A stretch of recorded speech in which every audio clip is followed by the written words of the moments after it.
Hello and welcome to another episode of FPL Expectations with me, Craig. And yesterday I went through my team. I gave a review of how my team got on. We got 64 points. There were a few things I wasn't too happy with, some of the decisions that I made. But as I mentioned in the title, I'm not the expert here. So I've had to bring in reinforcements. And in that, I brought the man, Joe, who I'm sure you all know from Twitter. Joe, game week 1, how did it go for you? Not that I expected, but thankfully, Salah being my captain saved my ass, so to speak. So yeah, first week 60 points. Salah and Aubameyang got me 47. So basically, all the other all the other players didn't return at all. So yeah, quite disappointing, but still we move on. Yeah, pretty much in the same boat as me. 64 points from my side, and definitely not too happy about that. But like you said, it's game week 1. We're above average, which is more than we could ask for. And on to game week 2 we go. But we do have to go through your team. Let's just have a look at it. Let me get it up for you, and just talk us through that. Okay, like I mentioned, Salah and Aubameyang kept my team together. Basically, all the others, as you can see, especially the defense. Eiling, I was being too hopeful, I guess. But credit to Leeds, they actually scored 3 goals at Anfield. But just unfortunate that Eiling couldn't get a return out of those 3 goals. But he looked good, so I'm definitely keeping him. Trent Alexander-Arnold probably wouldn't need to say much. He practically outperformed, I think, by Harrison on that side. So, but I'm still keeping him because this is probably his first domestic game ever since his injury. Kyle Walker-Peters looked good in a game in terms of attacking. Especially the last part where Ings got such a huge, big chance, and Gaita did like a acrobatic save. I literally jumped on my seat because Kyle Walker-Peters was the one providing the cross. Yeah, and Ings, that was like the dream combination, wasn't it? Yeah, exactly. Last moment of the match as well. But I'm keeping him. Defensively, I heard people mention that defensively he looked a bit shaky against the likes of Zaha, but I think he will still keep that spot against Spurs, and I hope to see a return from Kyle Walker-Peters. Ryan, unfortunate. Chelsea had a penalty, and then their third goal, I think it was a huge deflection. So quite an unfortunate day for Ryan. But I think I will still keep him because as I mentioned previously, I probably wouldn't want to waste too many transfers on keepers, especially so early in the season. So yeah, that's my defense. And for Salah and Aubameyang, probably wouldn't need to say much. Regarding captaincy on Salah and the 2 penalties he had, many might say we captainers are lucky in that sense, but the stats were there. He was chasing for a record, home goals record, and he had a good opening day record at home, especially against promoted teams. So the stats were there, and I captain ever since the game started. When I put Salah in, he is my captain. So I probably don't need to say much about that. So Mount is an interesting choice because I remember during my draft review, I had James Rodriguez there. Yeah, and that was something that when we pointed out, the response that we got from that on Twitter was really interesting because a lot of people kind of admired you for taking that ballsy pick and putting him straight in your team when we haven't actually seen him play in the Premier League before, and he hasn't had consistency in the last 3 years. So it was a really interesting choice by you, and and then in your team reveal, just before the game week 1 deadline, you went with Mount. Yeah, because firstly, there is a sense of uncertainty whether he will start at all in the first place. But somehow I'm confident. I was confident that if he starts, he will do well, and we all knew how good of a debut he had against Spurs. But at the end of it all, I feel I couldn't. I still feel that I needed that 0.5 million wiggle room at the end, because I wanted to keep my team flexible. Because I feel that 0.5 could make a difference, especially with United and City coming in at the second game week, and there are still a few transfers going on. The transfer window is still so active, so I felt that 0.5 is more important, because as if you put it to context, during that time, I really had no idea whether James will actually start or not. But looking back, do I regret? Probably a little bit. But looking at the options I have with that extra 0.5, I probably wouldn't regret it too much. Because at the end, if you talk about the points at the end, Mount had 2 points and Rodriguez had 3 points. So in terms of points, you talk about points, Rodriguez only had 1 extra point, which is I would say it's fair. So seems like the 0.5, to me, I feel that the extra 0.5 still outweighs the difference between Mount and Rodriguez, especially for Gaming 1. And I mean, just going on that, I watched both matches as well. Mount was very disappointing, and he wasn't the only Chelsea player to disappoint, to be honest with you. But the difference with that 1 point is that we saw a completely different kind of performance from James Rodriguez. So in terms of eyeball test, it's something that we've talked about a lot. James definitely passed that, where else Mount failed it. Yeah, exactly. So because one of the mistakes that I have to admit is I didn't look at Everton close enough. Probably I underestimated them a little bit. And looking back, probably I should pay more attention to the likes of Dominic Calvert-Lewin and even Richarlison. But yeah, so to be honest, they were under my radar, which I have to admit. I should pay more attention to Everton assets. Yeah, but just going on James Rodriguez, talking about the eyeball test. Another one who really passed the eyeball test, but failed to kind of produce in FPL terms, was Saint Maximin. I've heard that his expected goals, his XG was like almost nil, I think. But But I think there was some. I mean, because I didn't exactly watch the match. I only watched the goal highlights. But I've heard, I've seen people commenting on Saint Maximin that he's still quite active on the pitch, contributing. Yeah. Not in an FPL sense, but contributing to the attack in Newcastle. So hopefully, I mean, at the end of it all, we need to remember he's a 5.5 million asset. Yeah. So should we be so impatient on him? I would probably think not at the moment.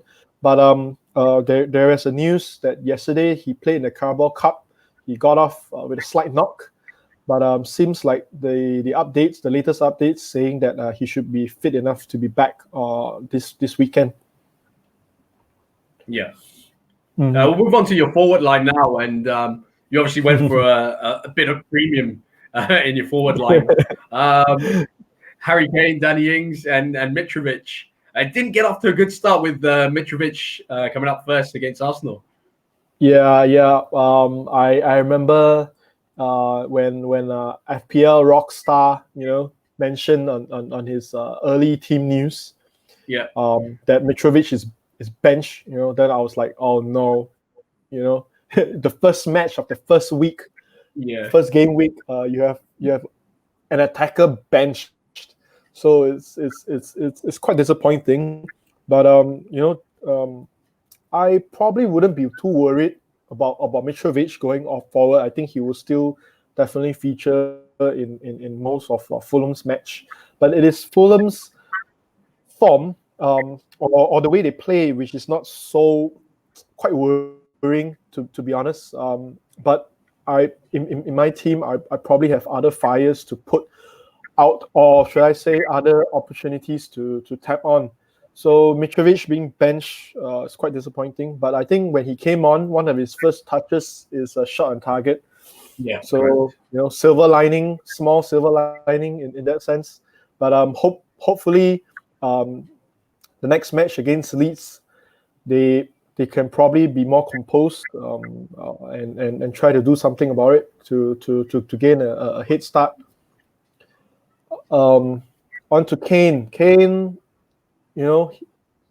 I mean, probably we all put too much hope on Spurs, to be honest. Yeah. Not sure, is it because of the release of the documentary that got everyone so hyped up, especially those who are on Dele Alli, or that was painful. Yeah. But overall, Spurs, still Spurs. Why do I still keep? I mean, why do I bring Kane in the first place? Is because, like I mentioned, I wanted to keep my options open. So Kane being at 10.5, He can swap down. Yeah, he opens up to other options, like Aguero. Aguero is fit, and high chance he will play against Wolves. He's definitely missed in Man City, and Man City didn't really got in a striker. Yeah. So I would still say Aguero will still heavily feature in part of Pep's plans. Some say his minutes might be controlled, but I still feel that he will still feature in the league. And then even before he got the long injury, his minutes sort of like already being controlled at about 60 to 65 minutes wherever he gets a start, and yet we can see how devastating he is. Yeah. So probably the only reason why sorry. Yeah, just touching on Kane, I mean, Mm-hmm. you look at him, and obviously the Everton fixture was always going to be tough. In my personal opinion, against Everton, even though it was at home. But I also invested in Spurs assets. For me, it was about the run of fixtures that they have, rather than just the first game. I went for Dele Alli, and I think the fixture list eases up. Yes, it does get a little bit congested, with the European fixtures and the Carabao Cup and the league, and it does. They have a lot of games in a small space of time. Yeah. But it is the fixtures in the Premier League which get easier.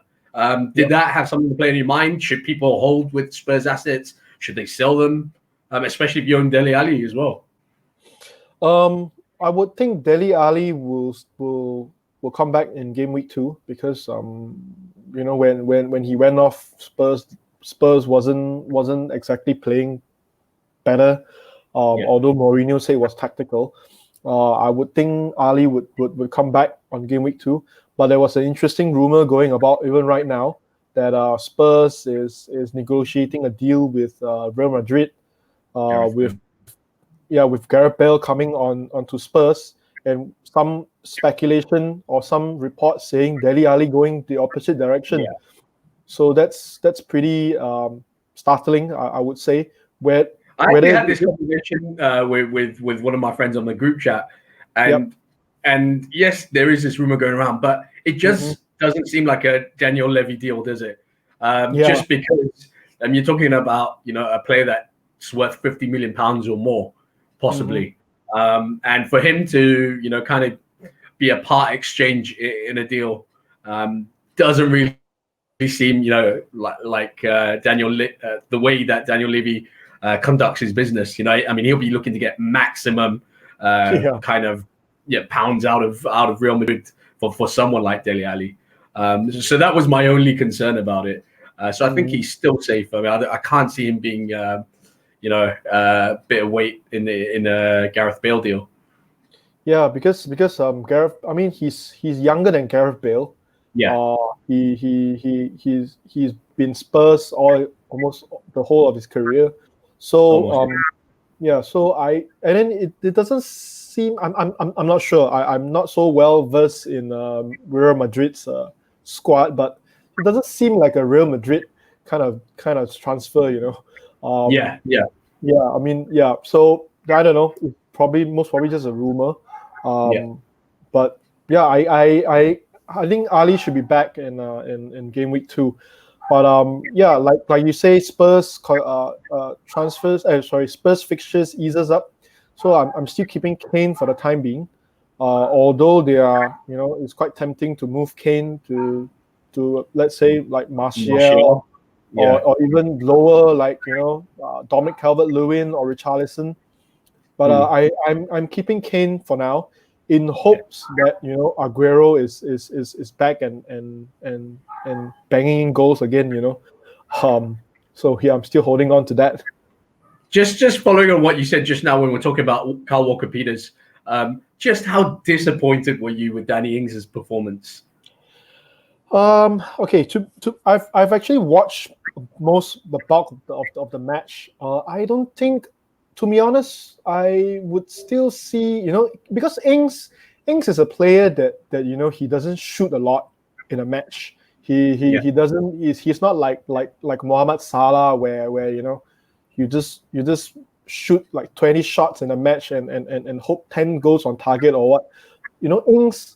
Ings, he had his chances in that match, and he actually took it well.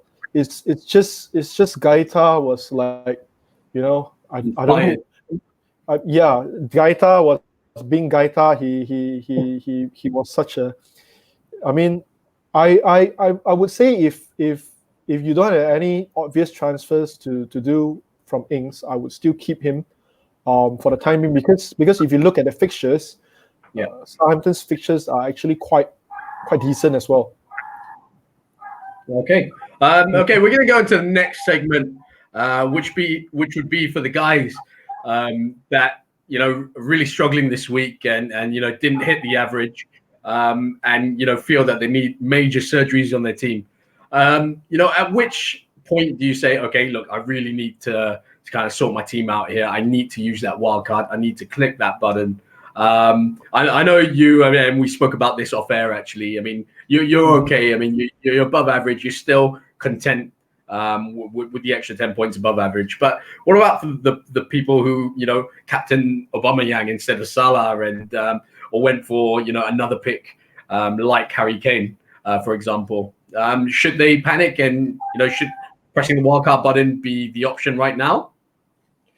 Okay, if you have planned to hit that wildcard button even before the season starts, then by all means go ahead, because it's part of your plan. But if you want to hit the wildcard now because you don't like your team, I would stress that you think twice, or try to hold on to it as long as possible, because chances are, I mean, there are quite a lot of people going through this, like previous seasons. Your pre-wildcard team that does better than your wildcard team. It's common. It's common.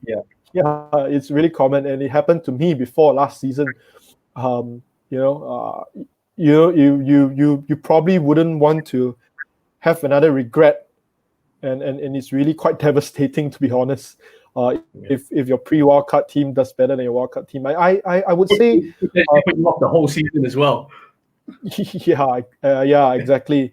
Um, I would say if you, I mean, you just have a look at it. If you can fix your team, or at least patch it up with a transfer, or even two, or even three transfers, like -8, just go ahead. But wildcard, I probably wouldn't advise that for now, because usually wildcard for me, I would hit wildcard. Usually is a combination of players being injured, out of form, and some fixture swing. But other than that, I probably wouldn't. I would stay away from the wildcard button for now.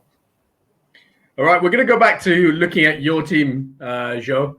Yep. And that you said there were some players like Mason Mount, like Harry Kane, Mitrovic, that didn't really live up to expectations, didn't do as well as you thought they would. Yep. Are there any transfer plans that you have going into game week 2? Transfer plans. I've actually already done my transfer. Oh, okay.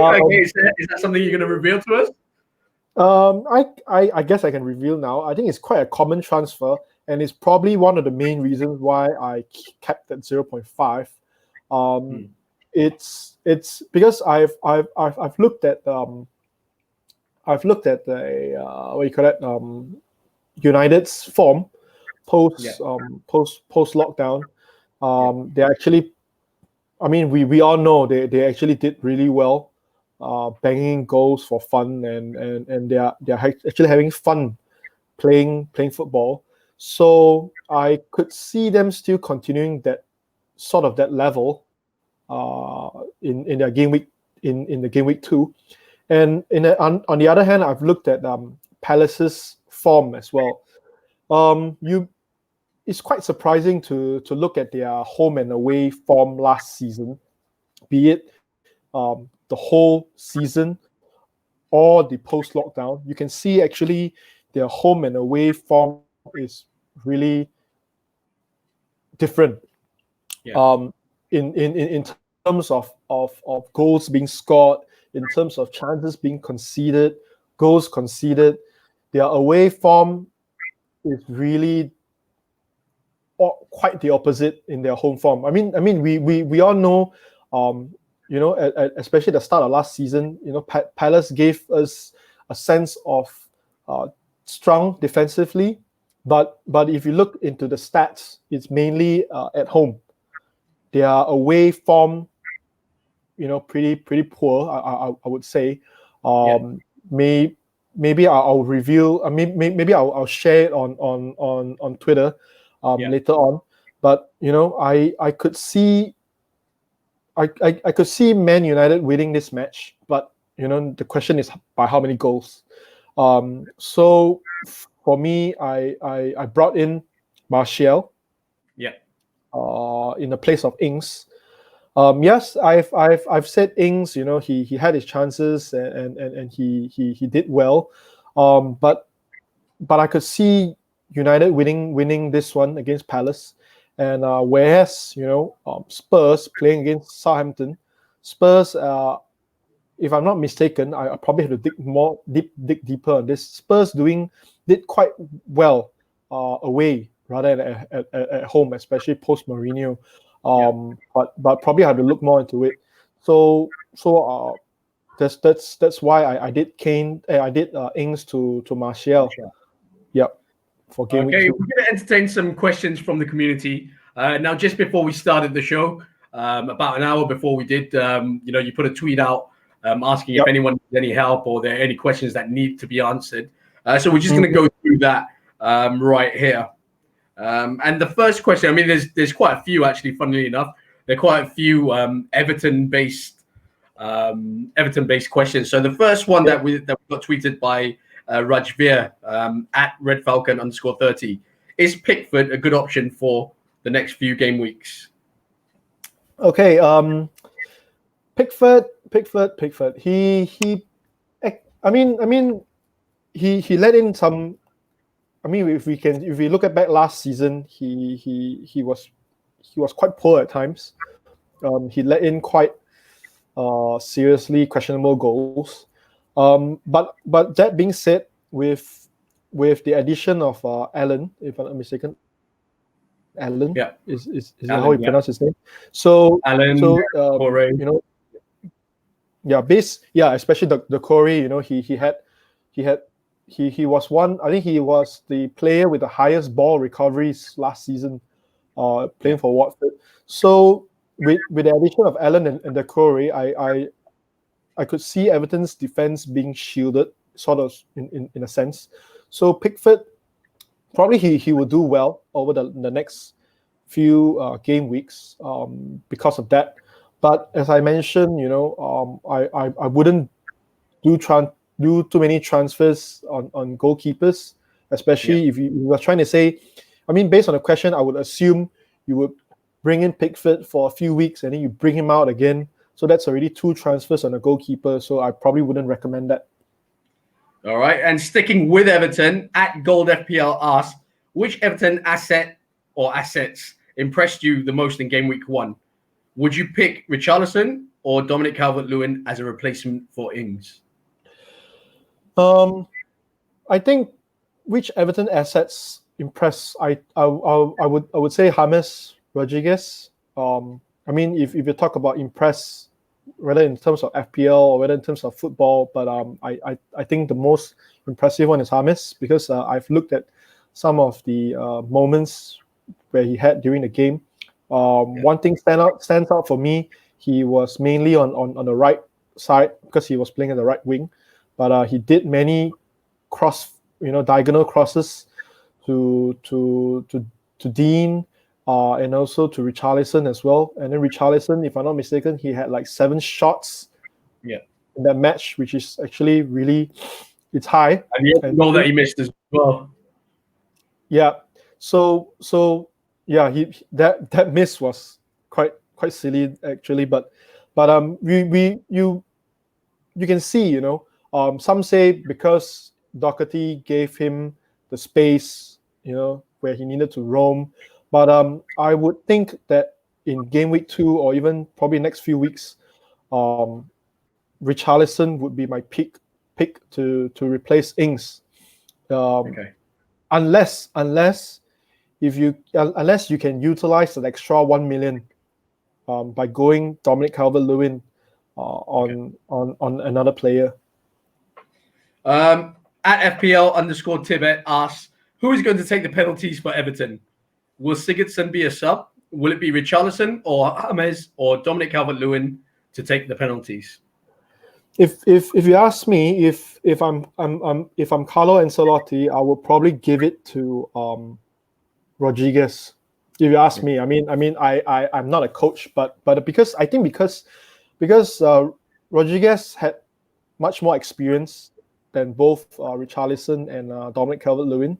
Probably he's more composed because he in terms of mental strength, I would probably say James would be my choice as penalty taker.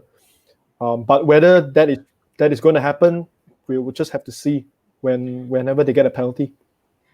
Okay, and at Sujan Nupan _ asks, both KDB and Bruno should have rise in price tonight.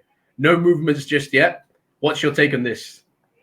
I've seen rumors saying, because Man City and Man United, they have a blank game week 1, the players' prices are locked.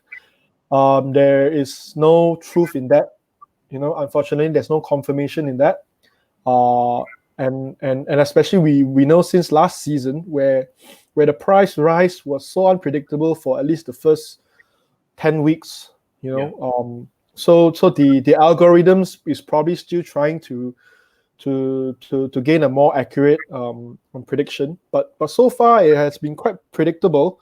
Willian and Bamford was due for a rise, and they did. Whether KDB and Bruno Fernandes will rise, knows. Nobody knows, to be honest. Yeah. All right, we'll move on to the next one, which is from at Chikgu FPL. He asks, would you choose penalty takers or their more explosive teammates? For example, KDB and Sterling or Bruno Rashford? Sterling Okay, last season I actually captained Sterling quite a number of times. I think about 5 or 6 times, and I think four times he blanked for me. Yeah. If I mean, unless you are actually planning to hop around premium players, I would pick more consistent players like KDB and Bruno. But if you are targeting fixtures, if you are targeting, let's say, a change in position, because if I'm not mistaken, whenever Aguero plays, Sterling will be quite out wide on the left. So it's really a wait and see. I mean, for me, if you ask me, whether do I pick KDB or Sterling today, I would probably pick KDB. And whether Bruno or Rashford, if you can go for Bruno, I will go for Bruno. And would you pick the more explosive players or the penalty takers? I mean, that was the main question. Yep, sorry. For me, I would pick their penalty takers. Mm-hmm. Okay. All right. Dom9 Black Dragon asks, prospects of Willian after a hat trick of assists. Is he worth getting in considering the tough upcoming Arsenal fixtures? Now I know your stance on Aubameyang about this, but at 8 million, what about Willian? Willian, I would think he's a good prospect. But we know, even though he was at Chelsea, even though he played well post lockdown, he was pretty inconsistent before that. I would say if you're planning to keep him for long term at 8 million, I would think he's a good prospect, because some people might say, he went to Arsenal on a free transfer, he might be benched, but he is on quite a high wages in Arsenal. So and it was Arteta's transfer signing. So I would think he would feature quite heavily in the Arsenal side. All right. At FPL Vigorish asks, Havertz to keep or to sell? I would based on his first game week, I would think he would need some time to settle in the Premier League. If Pulisic is fit again, probably I would jump to Pulisic. Yeah. But I'll probably keep him for now. If I have him, I'll keep him for now. At Pundit United asks, what's your idea on game week 2 wildcard? I think we have touched this topic just now. If it's already pre-planned, like you went in full force to capture all the good fixtures in game week 1, and then you wanted to jump on United and City assets on game week 2, then go ahead with the wildcard. But if it's to fix your team because you are not happy, I'll probably stay away from the wildcard button. Okay, and FPL Parabo1 asks, which budget striker has impressed you the most? Budget striker, I would say Adams. Because actually to be fair to Adams, he had quite a few chances on game week 1, and he was really active on the left hand side. So I would I would think he would do well this season, because he was already here for the whole of last season. So probably this season he would definitely want to do well for himself. Okay, and the final question comes from at FPL_Kaza. He asks, are we making moves without enough information, especially on United players? They may be off form, and I can see a 0-0 versus Crystal Palace. Then we've taken hits a bit rashly. I guess this is human nature. Especially United having the blank game week 1, we don't really know how they would do. But it's because this season is quite a special season compared to previous seasons where the pre-season break is longer. This season we have quite a much shorter break due to the pandemic. So teams can actually continue. I would say teams can actually continue their form post lockdown, and as I mentioned, United post lockdown looks good, and in the same time, Palace away form last season does not look good. So the merits are there. But yeah, I could see many knee jerky moves in Twitter, and it's common every season. So yeah. Okay, Joe, thank you so much for your time. Thank you for coming on FPL Expectations, to giving us your views on game week 1 and how and the moves that you're going to make in game week 2, and some advice, obviously, to the FPL community. That's all the time we have for right now, guys. Thank you for tuning in to FPL Expectations with me and Joe. Remember, you can still reach us on Twitter. Please do follow at FPL Expectations. You can reach Joe if you have any questions at Joe FPL. And at the same time, if you really like this video, do give us a like down below and hit that subscribe button to get more content, which we will be delivering for you, not only throughout this week, but throughout the season.